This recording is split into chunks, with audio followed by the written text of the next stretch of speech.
Я слышала Земфира слышала. Случайно включили телевизор, и ходит, значит, какое-то странное существо, ходит, и ей что-то неудобно, не нравится. Думаю, что такое? И вдруг она запела.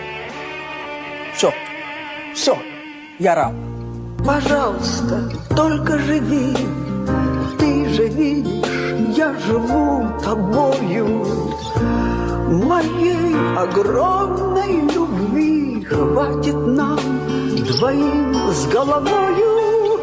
Хочешь солнце вместо лампы, хочешь за окошком Альпы, хочешь, я отдам все песни